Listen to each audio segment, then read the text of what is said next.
ఇక్కడంతా ఇప్పటివరకు జరిగింది చూస్తే అంతా ముసుగులో గుద్దులాట, దాగుడు మూతల వ్యవహారం నడుస్తుంది.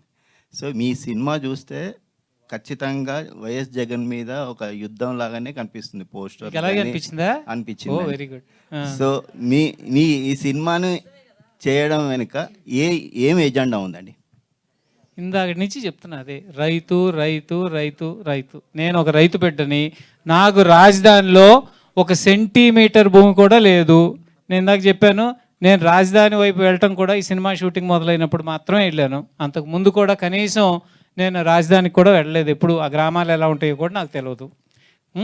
ఇంకా రైతు పక్షాన సినిమా తీయాలి, ఒక రైతు బిడ్డగానే ముందుకు వచ్చాను. రైతులను బాధ పెట్టినాడు ఎవడో, వారు ఎవరైనా సరే సినిమా తీస్తా. ఇవాళ జగన్మోహన్ రెడ్డి అవ్వచ్చు, రేపు చంద్రబాబు నాయుడు అవ్వచ్చు, ఎల్లుండి పవన్ కళ్యాణ్ అవ్వచ్చు, ఎవరైనా సరే నేను రైతు పక్షాన్ని సినిమా తీసా. ఒక రాజకీయ నాయకుడి పక్షాన్ని తీయలేదు సినిమా. రావడానిక బాబు ఇందాక నుంచి చెప్పిన సోది ఇదే. మేము 22 నెలల నుంచి సినిమా తీసుకుంటూ వచ్చాం.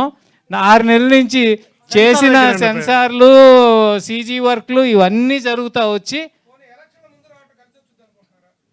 కలిసి రావడం, కలిసి సపోర్ట్ చేస్తే కలిసి వస్తుంది, జనంలోకి వెళ్తుందండి. మంచి సినిమా. రవిశంకర్, లాస్ట్ ప్రశ్న చెప్పండి. బయట అనుకునేది ఏంటంటే మీరు ఎమ్మెల్యే టికెట్ కోసం ప్రయత్నిస్తున్నారు, ఆ ఎజెండాతోనే. నాకు ఇచ్చినా వద్దబ్బా ఈ రాజకీయాలు. రొచ్చు నీ అమ్మ మొగుడా నీ అయ్యా ఈ తిట్టుకోవటానిక? ఇంట్లో పిల్లల్ని ఆడవాళ్ళని వీధికి ఈడ్చుకునేటువంటి కుసంస్కృతి ఉన్నటువంటి అనేటువంటి ఈ రాజకీయం నాకు అవసరమా? ఎందుకు చెప్పండి? ఇవాళ ఏంటి, ఇంట్లో గౌరవంగా బతికి ఆడాలని కూడా రోడ్డు మీద తీసుకొచ్చి నానా బూతులు మాట్లాడుకునే అసెంబ్లీలో నా కుటుంబాలని తీసుకొచ్చి బయట వేసుకోవాల్సినంత అవసరం నాకు ఉందంటారు ఇవాళ? చెప్పండి, మీరే చెప్పండి. ఎంత దిగజారిపోయి. ఒకప్పుడు మహామహులు ఉండేవాళ్ళు. ఒకసారి నేను ఫస్ట్ టైం అసెంబ్లీకి వెళ్ళినప్పుడు నల్లపరెడ్డి శ్రీనివాసరెడ్డి అని ఆయన మాట్లాడుతుంటే నాకు అద్భుతంగా అనిపించింది. రోమాలు నెక్కబొడిచినాయి. ఒకవైపు ఎన్టీ రామారావు గారు మాట్లాడుతున్నారు, ఒకవైపు ఈయన మాట్లాడుతున్నారు. ఇద్దరు ఒకే పార్టీలో ఉన్నారు, మంత్రిగా ఉన్నారు. సో ఆ భాష, భావం అద్భుతం.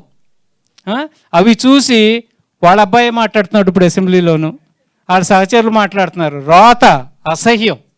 అటువంటి దాంట్లోకి నేనైతే వెళ్ళదలుచుకోలేదు.